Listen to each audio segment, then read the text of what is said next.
देखिए if phi x is antiderivative of f x then, है ना, of, अब यहां लिखना of a continuous function f x in a b. Phi x जो है वो किसी कंटिन्यूअस फंक्शन एफ एक्स जो कि ए बी में कंटिन्यूअस है का एंटी डेरिवेटिव है। देन अब ए से बी एफ एक्स का इंटीग्रेशन क्या बोलेंगे, फाई एक्स और लिमिट क्या आएगा ए से बी। अब एक्चुअल में आपने एक बात देखी होगी कि हमने जब इंटीग्रेशन किया था इनडेफिनेट, तो वहां पर एक इंटीग्रेशन कांस्टेंट आता है, आने दीजिए, मान लीजिए वो इंटीग्रेशन कांस्टेंट आया सी, और जब यहां पे लिमिट दी होती है तो हम क्या करते हैं, ये ए से बी और फिर अपर लिमिट में से लोअर लिमिट को माइनस करते हैं, तो ये सी वैसे भी चल बसता है, तो ये आ जाएगा phi b plus c minus phi a plus c. तो देखिए क्या आ जाएगा, phi b plus c, c से c cancel, phi b minus phi a. इस तरह से आप डेफिनेट इंटीग्रेशन को सॉल्व करोगे। और यहां पे एक बात याद रखना कि ये जो मैंने बात बताई है कंटिन्यूटी वाली, वो अच्छे से ध्यान रखना, क्योंकि मैं आपको एक प्रॉब्लम करवाऊंगा जिसमें वो डिसकंटिन्यूअस होगा और वहां पे हमको इसको ब्रेक करके और फिर सॉल्व करना पड़ेगा। तो इस बात पे फोकस करना कि फाई एक्स एंटी डेरिवेटिव है किसका, एक कंटिन्यूअस फंक्शन का एफ एक्स का, जो कि किसमें कंटिन्यूअस है, इन ए बी। एफ एक्स इस इंटरवल ए बी में कंटिन्यूअस है और इसका एंटी डेरिवेटिव फाई एक्स है। तो ये जो कंटिन्यूटी वाली बात है ये बहुत जरूरी है कि आप ए से बी में एफ एक्स को इंटीग्रेट कर रहे हो, तो इसका कंटिन्यूअस होना बहुत जरूरी है। नहीं है तो आप इंटीग्रेट नहीं कर सकते, क्योंकि इसका मतलब ही क्या है, आप सोचिए डेफिनेट इंटीग्रेशन का मतलब एरिया फाइंड करना। आप मान लीजिए ए से बी में इसका एरिया फाइंड कर रहे हैं और यहां पे कोई पॉइंट है सी, इस पे डिसकंटिन्यूअस है, तो देखो एरिया लीक हो गया, और लीक हो गया तो इस केस में हम इसको इंटीग्रेट नहीं कर सकते। अगर फिर भी आपकी अगर इच्छा है इंटीग्रेट करने की, तो दो पार्ट में तोड़ना पड़ेगा। कैसे, ए से c left, c left f x d x plus फिर सी राइट से और बी, सी राइट से b f x d x, इस तरह से इसको ब्रेक करके और आपको इंटीग्रेट करना पड़ेगा। और इसको हम बोलते हैं प्यारी बात, जो कि आपको याद रखनी है। वैसे इंटीग्रेशन सिंपल है, बट ये प्यारी बात अगर आप याद रखोगे तो आपको आनंद आ जाएगा। क्वेश्चन जब आएगा आप देखोगे कि यार ये कंटिन्यूअस नहीं है, तो आप तोड़ोगे तो आपको फीलिंग आएगी कि यार सर ने बताया था। ओके, तो चलिए अब हम आगे चलते हैं और इसके प्रॉब्लम्स करते हैं। आप ये नोट देखिए। ओके, देखिए sine x, simply sine x का डिफरेंशिएशन क्या होता है, कॉस एक्स। आपको प्लस सी लिखने की जरूरत नहीं है अब, क्योंकि वो वैसे भी कैंसिल होना ही है। पाई बाय 4 से पाई बाय 2। साइन एक्स का क्या होता है, माइनस कॉस एक्स, तो ये minus cos pi by 4 upper limit minus cos, sorry upper limit कितनी है, pi by 2 minus cos pi by 4। Okay, तो इसकी वैल्यू आ जाएगी 0, कॉस 90 0 होता है, माइनस माइनस प्लस, और ये होता है 1/√2, तो कितना हो गया 1/√2। इस तरह से आप कैलकुलेट कर सकते हैं। ओके, चलिए अब यहां पे देखिए,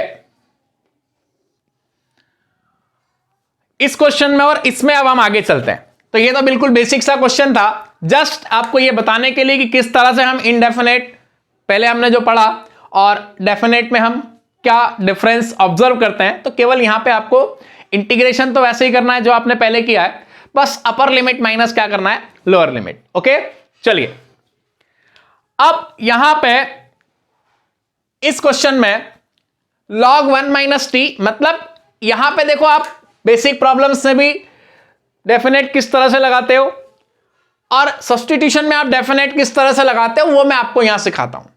ये तो बेसिक प्रॉब्लम्स था, तो इसमें आपको कुछ नहीं करना पड़ा, केवल upper limit minus lower limit. अब यहां देखिए कि सब्स्टिट्यूशन आपको करना पड़ेगा और सब्स्टिट्यूशन में हम डेफिनेट को कैसे अप्लाई करते हैं वो आप यहां पे देखिए। तो सामने दिख रहा है ऊपर फंक्शन और साथ में उसका डेरिवेटिव भी प्रेजेंट है। तो ln 1 माइनस टी को क्या रखा, कुछ भी रख लो, x रख लो। तो डिफरेंशिएट किया तो 1 अपॉन 1 माइनस टी बराबर dx बाय dt। तो यहां से dt अपॉन 1 माइनस टी बराबर dx। अब देखो जब मैं x को कितना रखूंगा, मतलब x नहीं सॉरी t अगर मैं 0 रखता हूं, एक बात याद रखिएगा कि जब भी आप इनडेफिनेट में सब्स्टिट्यूशन करते थे तो कोई दिक्कत नहीं थी। आप जब भी डेफिनेट में सब्स्टिट्यूशन करेंगे तो देखिए यहां पे हमने 1 माइनस टी को डिफरेंशिएट किया तो 1 अपॉन 1 माइनस टी और t को आप इससे करेंगे तो -1 आएगा और फाइनली ये आ गया dt अपॉन 1 माइनस टी बराबर माइनस dx। अब डेफिनेट में हम क्या करेंगे कि हैंड टू हैंड लिमिट भी चेंज कर लेंगे, क्योंकि पहले हमारा क्वेश्चन t के लिए था, लिमिट भी t के लिए। अब हमने यह नया वेरिएबल इंट्रोड्यूस कर दिया x, सब्स्टिट्यूशन किया, तो हम लिमिट किसके लिए फाइंड आउट करेंगे, x के लिए। तो देखिए if t equals to 0, t 0 रखा तो x equals to ln 1 minus 0, ln 1 तो x इक्वल्स टू आ गया 0। साथ ही साथ if t equals to 1 minus e square, आप देखिए कि अगर t कितना है 1 माइनस ई स्क्वायर, तो यहां से ln 1 माइनस ई स्क्वायर बराबर कितना x। तो 1 माइनस ई स्क्वायर तो ln e स्क्वायर बराबर x, इसका मतलब 2 ln e बराबर x, log e होता है 1, तो x बराबर आ जाएगा 2। ओके, तो यहां से क्या हो गया कि हमारे पास लोअर लिमिट कितनी आ गई, 0 और अपर लिमिट 2 आ गई, क्योंकि हमने क्वेश्चन किस में चेंज कर दिया, x में। तो आप लिमिट भी हैंड टू हैंड चेंज कर दो, गलती कभी नहीं होगी, हमेशा ध्यान रखना। आप नहीं भी करोगे तो भी होगा, बट हमेशा ये याद रखोगे आप limit hand to hand change करो, क्योंकि 90% केसेस में ये होता है कि लास्ट में हम लिमिट चेंज करना भूल जाते हैं या वेरिएबल को इंटरचेंज करना भूल जाते हैं, तो गलती होती है। तो आप बस यही मेथड याद रखिए कि जैसे ही हमने सब्स्टिट्यूशन किया, हम लिमिट को भी नए वेरिएबल के लिए फाइंड करेंगे, साथ ही साथ लिमिट को भी हम चेंज कर लेंगे। ओके, जब परिवर्तन होता है ना, समझ लो कि एक राजा की जगह दूसरा राजा आया, तो सारे जो कैबिनेट होती है, पूरी कैबिनेट जो होती है वो नए राजा के हिसाब से, नए किंग के हिसाब से डिजाइन होती है। ओके, वो अपने अकॉर्डिंग लोगों को रखता है। तो बस वही बात है यहां पे। तो कैबिनेट के साथ में सारे मिनिस्टर्स भी चेंज कर डालिए। चलिए, तो क्या होगा देखिए, ये हो जाएगा 0 से 2, इसको मैंने क्या रखा x, और यहां पे क्या आया dt upon 1 minus T, dt upon 1 minus T आया, माइनस dx, तो dx को मैंने बाहर किया, इसका इंटीग्रेशन x स्क्वायर बाई 2, क्योंकि x की पावर n होता है, x की power n plus 1 upon n plus 1, और इसकी लिमिट 0 से 2, और माइनस को इस बार मैंने बाहर रख दिया। अब आप देखो कि यहां पे माइनस बाहर 2 square upon 2 minus 0 square upon 2, तो 2 से 2 चल बसा, फाइनली कितना आ जाएगा -2। अब यहां पे एक बात और ध्यान देने वाली है, मैंने अभी तक क्या गाना गाया है कि डेफिनेट इंटीग्रेशन से हम एरिया को रिप्रेजेंट करते हैं, एरिया को कैलकुलेट करते हैं, बट यहां क्या हो रहा है, यहां पे आउटपुट नेगेटिव आ रहा है। एक तरफ आप बोल रहे हो एरिया को रिप्रेजेंट कर रहे हैं, एरिया फाइंड कर रहे हैं, और आउटपुट नेगेटिव आ रहा है, तो एरिया नेगेटिव कैसे हो सकता है? सोचिए, सोचने वाली बात है, पॉइंट वाली बात है। और मेरे को मालूम है आप कभी ध्यान नहीं देंगे, लेकिन मैं हूं ध्यान दिलाने के लिए। देखिए, तो इसका रीजन क्या है, आप मेरी बात को बहुत ध्यान से सुनिएगा। एक्चुअल में डेफिनेट इंटीग्रेशन हमको एरिया का एल्जेब्रिक सम देता है। एल्जेब्रिक सम बोले तो क्या कि डेफिनेट इंटीग्रेशन एक्स एक्सिस के ऊपर वाले एरिया को क्या मानता है? पॉजिटिव, और ये नीचे वाले एरिया को क्या मानता है? Negative. Algebraic sum, algebraic word जहां भी यूज हो सम के साथ में, तो वहां पे हम साइन को कंसीडर करते हैं, प्लस होता है तो प्लस, माइनस होता है तो माइनस। और नॉर्मली हम अगर एरिया की बात करते हैं तो हम मॉड लगा देते हैं, बट डेफिनेट इंटीग्रेशन एरिया का क्या देता है? Algebraic sum. ये बात आप बहुत अच्छे से ध्यान रखिएगा। सो इसका मतलब definite integral gives algebraic sum of area. क्या देता है? Gives algebraic sum of areas. और वो ऊपर वाले एरिया को क्या मानता है? पॉजिटिव, और नीचे वाले को नेगेटिव। तो इसका मतलब नेगेटिव आ रहा है, इसका मतलब ग्राफ कहां है? इसका मतलब ग्राफ कहीं ना कहीं एक्स एक्सिस के कहां है? नीचे। इसलिए यहां पे आंसर क्या आ रहा है? नेगेटिव। तो ये बात आप याद रखिएगा, बहुत प्यारी बात है और आगे काम आने वाली है। ओके, चलिए अब हम ये वाला क्वेश्चन करते हैं। इस प्रॉब्लम से मैं आपको यह सिखाऊंगा कि किस तरह से हम बाय पार्ट्स इंटीग्रेशन जो करते हैं उसमें हम लिमिट कैसे लगाते हैं। सब्स्टिट्यूशन में मैंने आपको अभी सिखाया कि आप जब सब्स्टिट्यूशन करते हैं तो हैंड टू हैंड आप क्या कीजिए कि limit hand to hand change कर दीजिए। इससे क्या होगा कि लास्ट में आपको कैलकुलेशन में प्रॉब्लम नहीं होती है। नहीं तो कुछ लोग क्या करते हैं कि जनरली पहले सॉल्व करते हैं, सब्स्टिट्यूशन करते हैं, जैसे एक्स को टी के फॉर्म में रखा, फिर बाद में जब क्वेश्चन सॉल्व हो जाता है तो टी की जगह वापस एक्स रखते हैं और वो जो लिमिट चल रही है वही लगाते हैं। बट कभी कभी उसमें क्या होता है कि आपने एक्स के फंक्शन को टी से रिप्लेस किया और लास्ट में मान लो आप उसको एक्स में चेंज करना भूल गए और आपने लिमिट लगा दी, तो आंसर गलत आएगा। तो इसलिए आप हमेशा यही ट्राई कीजिए कि जैसे ही आप सॉल्व कर रहे हैं पैरेलली जैसे ही आपने सब्स्टिट्यूशन किया है आप लिमिट चेंज कीजिए, तो गलती के चांसेस बिल्कुल नील हो जाएंगे। अब देखिए बाय पार्ट्स में हम कैसे लगाते हैं, तो बाय पार्ट्स आप जैसे करते हैं वैसे ही कीजिए। जो आप इंडेफिनेट में जो आपने किया है वैसे उसी तरह से पूरा इंटीग्रेशन कर लीजिए। उसके बाद जो भी इंटीग्रेशन का रिजल्ट आता है उसमें आप upper limit minus lower limit कर दीजिए, कुछ खास नहीं है। ओके, पहले जैसे आप इंटीग्रेशन करते हैं वैसे कर लो, और फिर जो रिजल्ट आता है उसमें आप अपर लिमिट माइनस क्या कर लीजिए? Lower limit. ऐसा आप कर सकते हैं। देखिए कैसे। सबसे पहले x e की पावर माइनस एक्स मैं क्या लगाता हूं? ILATE rule. क्या लगाता हूं? ILATE rule. अब आइलेट रूल क्या बोलता है कि पहले इनवर्स, फिर लॉगरिथमिक, फिर अलजेब्रिक, फिर ट्रिग्नोमेट्रिक, फिर एक्सपोनेंशियल। तो यहां पे सेकंड प्रायोरिटी किसको मिलेगी? एक्सपोनेंशियल को। तो ये फर्स्ट और ये सेकंड, ठीक है। इसको मैंने फर्स्ट प्रायोरिटी दी और इसको सेकंड। क्या होगा? फर्स्ट कांस्टेंट, सेकंड का integration minus integration d by d x of x into integration of e की power minus x d x. हम लिमिट लगाएंगे आखिरी में, तो ये क्या हो जाएगा? लिमिट हम आखिरी में लगाएंगे, याद रखना, ठीक है ना। लिमिट सब में चल रही है 0 से ln2, मैं लास्ट में लगाऊंगा। तो x इसमें तो आप लगा सकते हैं यहीं पे ही, कोई दिक्कत नहीं है। इस वाले पार्ट में आप लास्ट में लगाइएगा, ऐसा नहीं कि इसको सॉल्व किया तो लिमिट लगा दी। लिमिट केवल किस में लगेगी? इसमें। अंदर वाले में लिमिट नहीं लगाते अपन, है ना, क्योंकि फाइनल जब इंटीग्रेशन करते हैं ये एक इसका प्रोसेस है। इसलिए आप ये ध्यान रखिएगा। तो e की पावर माइनस एक्स का कितना आएगा, e की power minus x upon minus 1, और यहां पे लिमिट आ गई 0 से ln2 माइनस 0 से ln2 D by D x of x कितना हो जाएगा 1। अब मैं इसको सॉल्व करता हूं तो देखो e की पावर x का तो कितना आ जाएगा, e की power minus x upon minus 1 dx,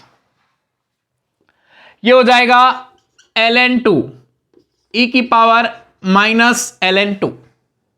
okay, इसमें मैं लिमिट लगा देता हूं, और ये जो माइनस 1 है इसको मैं बाहर निकाल देता हूं, क्योंकि नेगेटिव को आप बाहर निकाल सकते हो।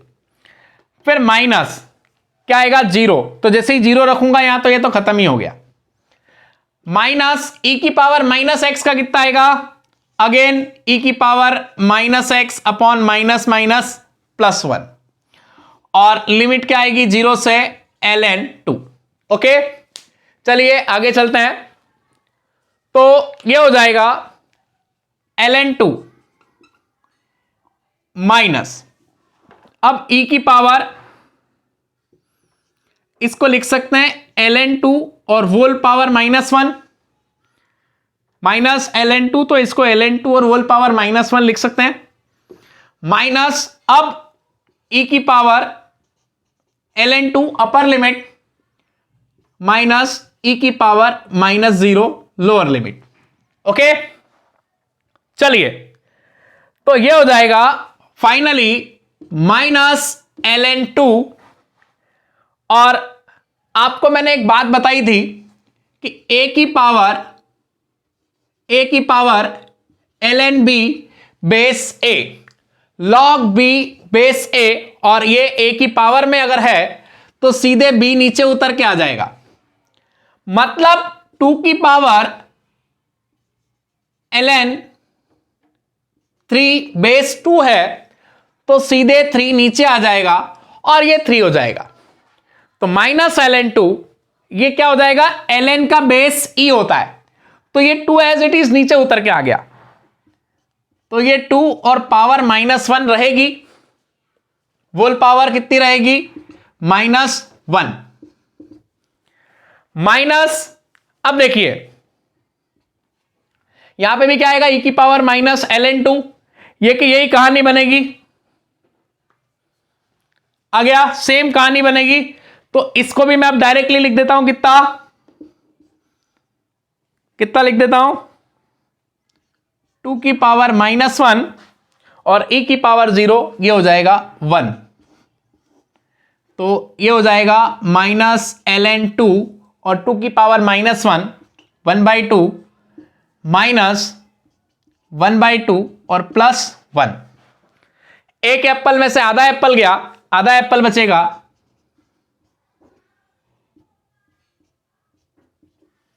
ठीक है। तो इस तरह से आप इसको इंटीग्रेट कर सकते हैं, ठीक है। तो बिल्कुल आप बाय पार्ट्स के लिए बात ध्यान रखिएगा कि पहले हम इंटीग्रेशन करेंगे, यहां पे आपने लिमिट लगा दी, इसमें अंदर वाले में लिमिट नहीं लगाएंगे, किसमें लगाएंगे, बाहर वाले में, मतलब फाइनली पूरा इंटीग्रेट होने के बाद फिर आप लिमिट लगाएंगे। ऐसा नहीं कि आपने यहां भी लिमिट लगा दी, ऐसा नहीं होगा। तो बाय पार्ट्स में किस तरह से आपको लिमिट का यूज करना है वो आप यहां पे ध्यान रखिएगा। बाकी इसमें कुछ नहीं है, बेसिक प्रॉब्लम्स में जैसे हमने इंटीग्रेशन किया था वैसे ही करना है, केवल और केवल आपको लिमिट लगाने का तरीका ध्यान रखना है। बेसिक प्रॉब्लम्स में upper limit minus lower limit, substitution में सब्स्टिट्यूट करने के साथ साथ पैरेलली लिमिट चेंज कर दीजिए, और बाय पार्ट्स में आप बाय पार्ट्स अप्लाई करने के बाद यहां पे और यहां पे लिमिट लगा दीजिए, यहां आप लिमिट नहीं लगाएंगे, ओके। हम ओवरऑल फाइनल फंक्शन आने के बाद लिमिट लगाते हैं, तो इस बात का आप ध्यान रखिएगा। अब अपन आगे के प्रॉब्लम्स देखते हैं, ठीक है। चलिए बाय पार्ट्स का एक प्रॉब्लम और मैं आपको बताता हूं।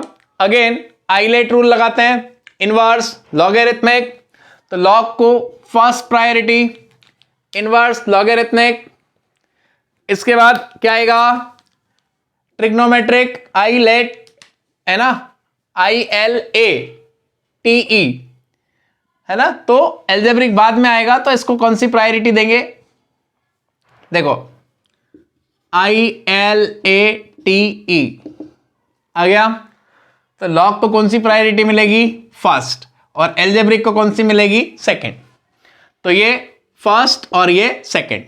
तो देखिए क्या बनेगा, 0 से 1 क्या आएगा? x सेकंड है, और ln 1 + 2x ये फर्स्ट है। तो first function integration of second function minus 0 से 1 d/dx ऑफ ln 1 + 2x, ठीक है, into integration of x dx, ठीक है, और इस पूरे का इंटीग्रेशन, ठीक है ना। ln 1 + 2x, x का इंटीग्रेशन क्या आएगा? x²/2, 0 से 1 आ गया। x का इंटीग्रेशन x²/2, 0 से 1 लिमिट, माइनस कितना आएगा? ln 1 + 2x, 1/1 + 2x, और 1 + 2x का फिर से करेंगे तो 2 आएगा, और x², x dx कितना आएगा? x²। तो इस तरह से आप देख सकते हैं, और ये आ गया dx। यहां पे लिमिट आप लगा सकते हैं 0 से 1। अब इसमें याद रखना कि जो लिमिट लगेगी वो किस में लगेगी? इस पूरे में लगेगी, है ना। याद रखना ये भी इसी का पार्ट है, लिमिट पूरे में लगेगी, इस बात का आप ध्यान रखना। ऐसा नहीं कि इसको छोड़ दिया आपने, ठीक है। लिमिट इस पूरे में लगेगी, तो क्या आएगा? ln 1 + 2 और into 1²/2 minus ln 1 × 0, okay, minus. अब इसको सॉल्व करना पड़ेगा, तो यहां पे इस 2 को मैंने लिखा 4x² और अपॉन 2 कर दिया, क्योंकि मैं इसको 2x + 1 को उड़ाने के लिए 2x + 1 - 1 लगाऊंगा, और ये 2x + 1, तो यहां -1 और +1 किया, ठीक है। तो ये तो कितना आ गया? ln 3/2 माइनस ये कितना आ जाएगा? 1/2। और जब आप इसको सॉल्व करेंगे तो देखो यहां से ब्रेक करेंगे, और ये क्या लिख सकते हो? 2x - 1, 2x + 1 इंटीग्रेशन 0 से 1, और नीचे 2x + 1, 0 से 1 dx, और प्लस कितना आ जाएगा? 0 से 1, 1/2x + 1 और dx, इस तरह से, ओके। चलिए अब फाइनली ये क्या हो जाएगा? ln 3 क्या हो जाएगा? ln 3 -1/2 -1/2, और 2x + 1 से 2x + 1 कैंसल, 2x - 1 का इंटीग्रेशन क्या आएगा? 2x²/2, 2 से 2 कैंसल, -1 का कितना आ जाएगा? -x, ठीक है। 2x का क्या आ जाएगा? 2x²/2, और 1 का कितना आ जाएगा? x, ठीक है। और लिमिट आ जाएगी 0 से 1 प्लस 1/2x + 1 आ गया, ln 2x + 1, ओके। चलिए तो ये आ जाएगा ln 3 -1/2। अब x² - x, तो यहां पे upper limit minus lower limit, और इसमें भी आप क्या लगाओगे? 0 से 1 लिमिट, तो 1 - 1 अपर लिमिट, -0 -0 ये आ गया, प्लस यहां पे अपर लिमिट कितनी? 1, तो ln 2 + 1 माइनस ln 1, तो कितना आ जाएगा? ln 3, ये तो सब खत्म हो गया, और प्लस अब आप देखिए कि ये जो 1/2 है इन सब के साथ है ना, मैंने यहीं पे आपको लिखाया था ये कि 1/2 इस पूरे के साथ में, ठीक है। तो सेम ये मैं यहां पे भी ब्रैकेट लगा देता हूं, ओके। तो ये आ जाएगा ln 3/2। तो एक एप्पल और आधा एप्पल, कितने एप्पल हो गए बेटा? 1.5 एप्पल। तो ये आ गया 3/2 ln 3। इस तरह से आप इसको इंटीग्रेट करेंगे। ध्यान रखिएगा यहां पे आप लिमिट दोनों में लगाएंगे, ओके बस। तो इस तरह से आप बाय पार्ट्स के क्वेश्चंस कर सकते हैं, वही इंटीग्रेशन है, केवल आपको लिमिट लगाने में ध्यान रखना है, ओके। चलिए हम आगे चलते हैं। तो अब इस क्वेश्चन को कैसे किया जाए, देखिए यहां पे थोड़ा थोड़ा वेरिएशन अब आपको मैं देना स्टार्ट कर दूंगा। यहां पे देखिए कि x² - 4 है और नीचे सीधे x की पावर 4 है। अब ऐसे प्रॉब्लम्स में देखिए आप वापस से वही, क्योंकि आपको इंडेफिनेट के लॉजिक को भी लेके चलना है, तो देखिए इसमें मैं एक काम करता हूं, 2 से 4 x² - 4, ये x की जो पावर 4 है इसमें से अगर मैं एक x को रूट में डालता हूं तो देखिए x² का रूट क्या होता है? x। तो इन 4x मतलब x की पावर 4 है, मतलब मेरे पास 4x है। तो 4x में से मैं क्या कर सकता हूं कि एक x को इसमें अगर शिफ्ट करूंगा रूट में तो वो x² बन के जाएगा। तो इसका मतलब मैं यहां पे लिखता हूं x² और लिखता हूं रूट। अब मेरे पास बाहर कितने बचे? x³ dx। अब आप देखिए कि क्या करते हैं, 2 से 4 क्या करेंगे? 2 से 4, ठीक है। अब 2 से 4 में आप देखिए कि इसको मैं अलग करता हूं, तो x² - 4/x² और इंटू 1/x³ dx। ये कैंसिल हुआ, फाइनली क्या बचेगा? 2 से 4 1 - 4/x² का रूट इंटू 1/x³। अब आप सोचिए कि मैंने ये x अंदर क्यों शिफ्ट किया। अब इस पूरी क्वांटिटी को मैं t², देखो t नहीं मानूंगा, t², ताकि ये रूट भी चल बसे। तो अब मैं क्या करूंगा, 1 - 4/x², इसको रखता हूं मैं t²। क्या रखता हूं? t², ठीक है। तो अब डिफरेंशिएट करते हैं, तो ये तो 0 हो गया, -4 अपॉन कितना हो जाएगा? 4 into -2/x³ equals to 2t dt/dx आ गया। तो ये एक 2 से एक 2 तो चल बसा, 4 और ये हो जाएगा dx/x³ इक्वल्स टू कितना हो जाएगा? dt/4। dx/x³, इसको मैं क्या लिख दूंगा? dt/4। अब मैंने आपको जैसा कि सिखाया था कि साथ ही साथ हम लिमिट भी चेंज कर देते हैं। तो देखिए यहां पे मैं लिमिट चेंज करता हूं, तो x अगर मैं 2 रखता हूं, एट x इक्वल्स टू 2, तो t² इक्वल्स टू कितना हो जाएगा? 1 - 4 अब 2 रखा तो 2² कितना हो जाएगा? 4 4 4 4 हो गया, 1 - 1 कितना? 0, तो t इक्वल टू 0 आ गया। कितना आ गया? t equals to 0। इसका मतलब यह हुआ कि अपर लिमिट कितनी हो गई? 0। अब अपर लिमिट नहीं, लोअर लिमिट, सॉरी। अब एट x इक्वल्स टू 4 क्या हो जाएगा? t² इक्वल्स टू 1 माइनस कितना आ जाएगा? 4/16। तो ये हो जाएगा 4 और यहां से 1 - 1/4 यह आ जाएगा 3/4। तो t बराबर आ जाएगा √3/2। क्या आ जाएगा? √3/2, ठीक है। तो इस तरह से अब हमारा क्वेश्चन क्या बन गया, देखिए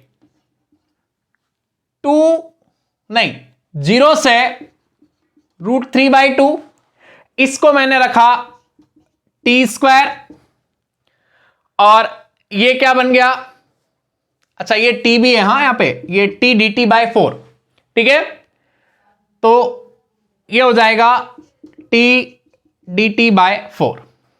तो फाइनली ये हो गया 0 से √3/2 और ये हो गया t² और बाहर आ गया 1/4। अब इसका इंटीग्रेशन देखिए क्या हो जाएगा, 1/4 t³ और 0 से √3/2। ओके, तो 1/4 ये इंटू 3 आ गया, t³ मतलब क्या आ जाएगा, √3/2 का क्यूब